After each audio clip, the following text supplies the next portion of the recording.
Hello students, in this video we shall discuss question number 1 through question number 5 of exercise 2.1. Find the principal values of the following. What is a principal value?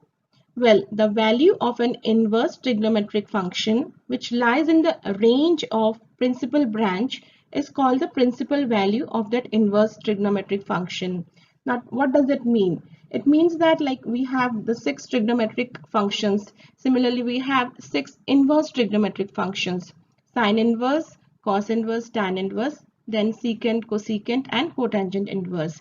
Right? Now, all these inverse functions, they have a range, they have a restriction, and the principal value always lies within that range. So we must know the range of each of these functions. Also, we must know a few more things before we start solving these problems. So let us quickly review those things.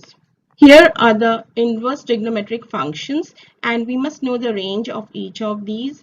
So range means basically the principal value branch of these inverse functions. I have categorized it into two groups so that we can easily remember. For sine inverse x, it's closed bracket minus pi by 2 to pi by 2. That means it's between minus 90 degrees and 90 degrees, including those two values. So that's why close bracket. Cosecant inverse x is the same thing, minus 0. And tan inverse x again minus pi by 2, open bracket. That means these two values are not included. All the values within these two values, between these two values are included. So easy to remember, it's minus pi by 2 and pi by 2 for sine inverse x, close bracket. Close bracket minus 0 is for cosecant inverse x, and minus pi by 2 open bracket for tan inverse x. Now the next category, cos inverse x, close bracket 0 comma pi. That means the values, the principal values lie between 0 and pi, including 0 and pi. That's why close bracket. Secant inverse x is the same thing, minus pi by 2. And cot inverse x 0 comma pi, open bracket. That means 0 and pi are not included. The next thing that we must know is minus sine x can also be written as sine minus x.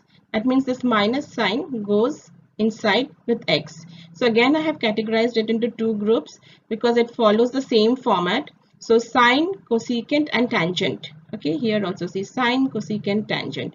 Now here for cosecant, it would be again the same thing. Cosecant, take the minus inside, tangent, minus inside. Okay, and for the next group, it's minus cos x.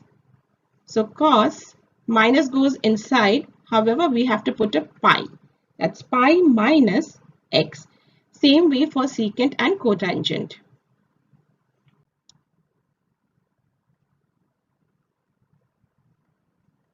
So it's again easy to remember. For sine, cosecant and tangent, the minus moves inside. And for cos, secant and cotangent, the minus moves inside and there is a pi with minus. So it's pi minus x. And the last thing that you must know is all the trigonometric values like sine 30 degrees, 45 degrees, 60 degrees, 90 degrees. So sine, cos, tan, and then cosecant, secant, cotangent, all these values you must know because this will help you while solving the problems. So let's start with the first question.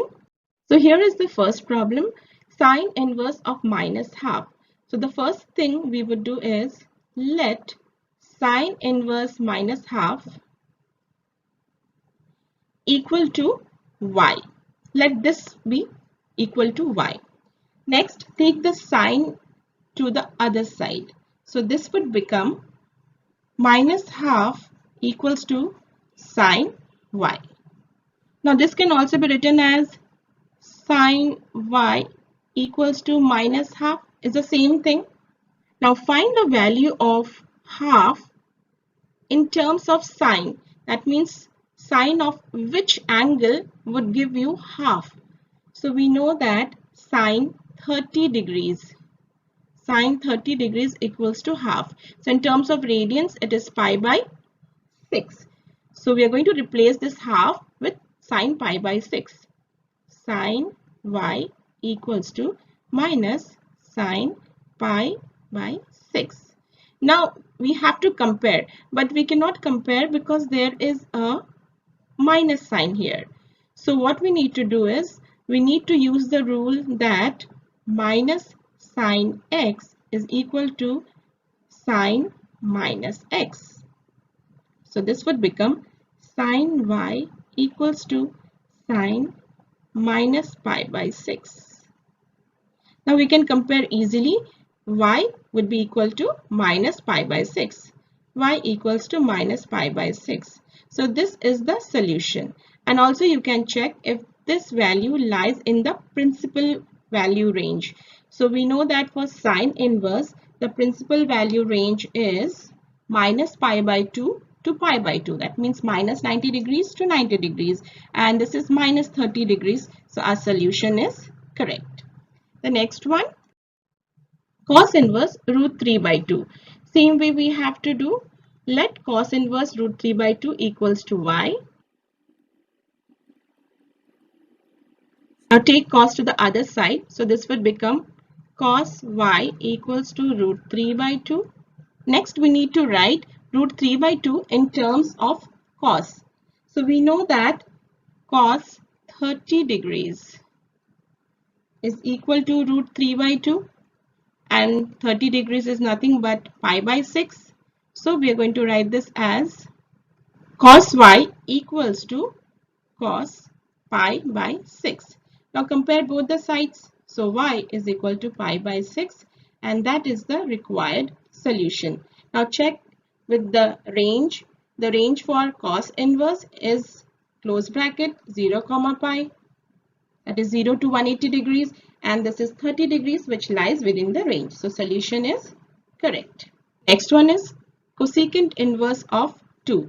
Same way we have to do. Let this be y and then take cosecant to the other side.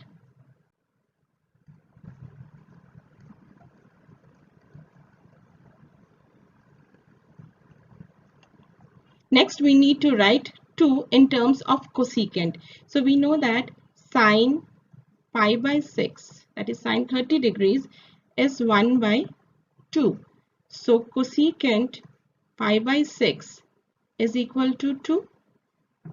So we will just replace this 2 with cosecant pi by 6 and then compare. Y is equal to pi by 6. And that is the solution. And you can check with the range. The principal value branch for cosecant inverse is minus pi by 2 to pi by 2. And that's close bracket minus 0. So yes, this is the correct answer. The next one, tan inverse minus root 3. Same method we are going to follow. Let tan inverse minus root 3 is equal to y. Take tan to the other side. Now we need to write root 3 in terms of tan. So which tan value would give you root 3? Tan pi by 3, that is tan 60 degrees, is equal to root 3, right? So we would write minus tan pi by 3. We know that minus tan x can be written as tan minus x. So this would become tan y equals to tan minus pi by 3. The minus sign goes inside. So now compare y minus pi by 3. So y equals to minus pi by 3 and check if it lies within the range.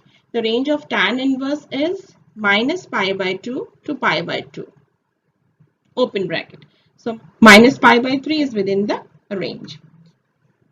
Let's do the fifth question. Same way we have to do. Let cos inverse minus half equals to y. Take cos to the other side. This would become cos y equals to minus half. Now write half in terms of cos. So we know that cos pi by 3, that is cos 60 degrees, is equal to 1 by 2. So we are going to replace half with cos pi by 3. Cos y equals to minus cos pi by 3. Now the next rule that we are going to use is minus cos x can be written as cos pi minus x. We have seen in the very beginning of this video, right?